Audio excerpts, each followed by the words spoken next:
আসসালামু আলাইকুম। Halima cooking studio থেকে সবাইকে স্বাগতম। আশা করি সবাই অনেক ভালো আছেন। আজকের রেসিপিতে থাকছে গরুর বুড়ি বোনা বা বট বোনার রেসিপি। এইভাবে বট বোনা করলে খেতে অনেক ভালো লাগে।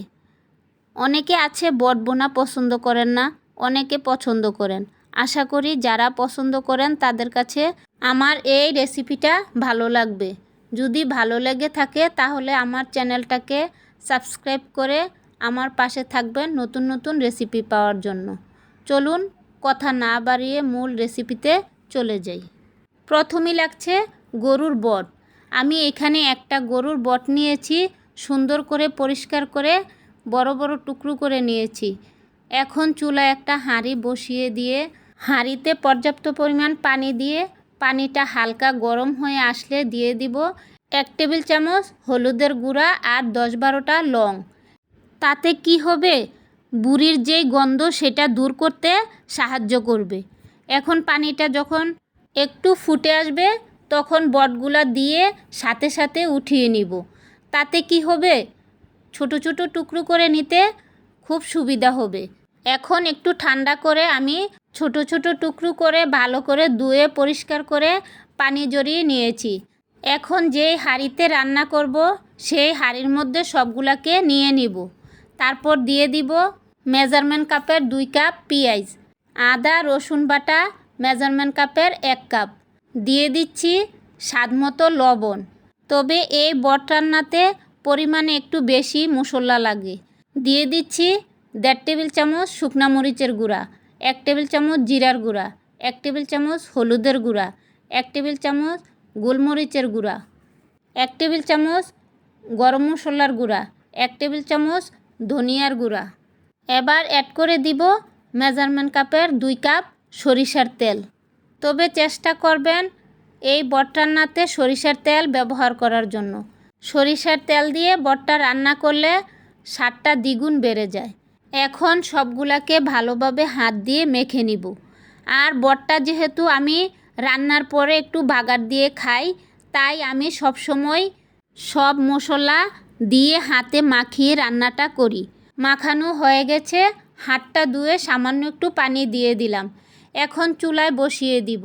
তারপর অ্যাড করে দিচ্ছি কিছু আস্ত গরম মশলা, 5টা এলাচ, 5টা লং, 3টা তেজপাতা, 6 টুকরা দারচিনি। এখন সবগুলোকে দিয়ে ঢাকনা দিয়ে চুলাটাকে হাই হিটে রেখে রান্না করব 5 মিনিটের মতো। 5 মিনিট পর ঢাকনাটা খুলে ভালোভাবে নেড়ে দিব। তবে আপনারা চাইলে এই রান্নাটা আগে মশলাটা কষিয়ে রান্না করতে পারেন। এখন ভালো করে নেড়ে চেড়ে ঢাকনা দিয়ে চুলাটা মিডিয়াম হিটে রেখে রান্না করব কষিয়ে আসা পর্যন্ত। ঢাকনা খুলে আবারও ভালো করে নেড়ে চেড়ে দিয়েছি। নাড়তে নাড়তে যখন দেখবেন কষানো হয়ে গেছে, উপরে তেল বেশি উঠেছে, তখন দিয়ে দিব আমরা ফুটন্ত গরম পানি। তবে চেষ্টা করবেন এখানে গরম পানিটা দেওয়ার জন্য। দিয়ে দিলাম 3 কাপ গরম পানি। আপনাদের কম বেশি লাগতে পারে, আমাদের কষানোতে প্রায় সিদ্ধ হয়ে গেছে, তাই আমি একটু পানি কম দিয়েছি। এখন ঢাকনা দিয়ে রান্না করব বলক আসা পর্যন্ত। যখন বলক চলে আসবে তখন একটু নেড়ে দিয়ে আবারও ঢাকনা দিয়ে চুলাটাকে মিডিয়াম হিটে রান্না করব পানিটা শুকিয়ে আসা পর্যন্ত। যখন পানিটা শুকিয়ে যাবে তখন দিয়ে দিব 8-10টা কাঁচামরিচ। কাঁচামরিচটা দিয়ে ঢাকনা দিয়ে আবারও রান্না করব 30 মিনিটের মতো। 30 মিনিট পর দেখেন একদম সিদ্ধ হয়ে গেছে। আপনাদেরকে দেখিয়ে দিচ্ছি, দেখেন কি সুন্দর সিদ্ধ হয়ে গেছে। এই পর্যায়ে এসে দিয়ে দিলাম 1 টেবিল চামচ ভাজা জিরার গুঁড়া। তবে আপনারা চাইলে এইভাবেই খেতে পারেন। এখন চুলা থেকে হাঁড়িটা নামিয়ে কিছুটা বট বাগার দিতে চলে যাব। চুলায় একটা লোহার হাঁড়ি বসিয়ে দিয়ে হাঁড়িটা গরম হয়ে আসলে দিয়ে দিলাম সামান্য একটু সরিষার তেল, 1 কাপ পেঁয়াজ। পেঁয়াজটা যখন একটু বাদামি কালার হয়ে আসবে তখন দিয়ে দিব বটটাকে দিয়ে আমি ভালোভাবে নেড়ে চেড়ে ভেজে নিব। এই সময়ে চুলার হিটটা থাকবে মিডিয়ামে।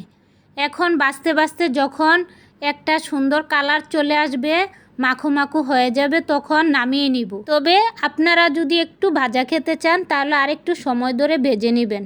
আমার ভাজা হয়ে গেছে, এখন পরিবেশন করে দেখাবো। দেখেন মাশাল্লাহ কি সুন্দর দেখাচ্ছে, দেখেই খেতে ইচ্ছে করছে। অসাধারণ। একবার হলো বাসায় রান্নাটা করে দেখবেন।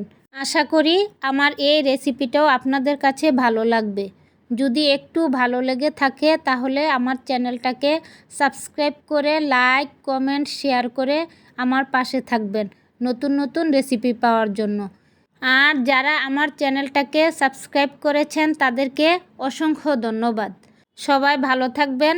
আল্লাহ হাফেজ। আসসালামু আলাইকুম।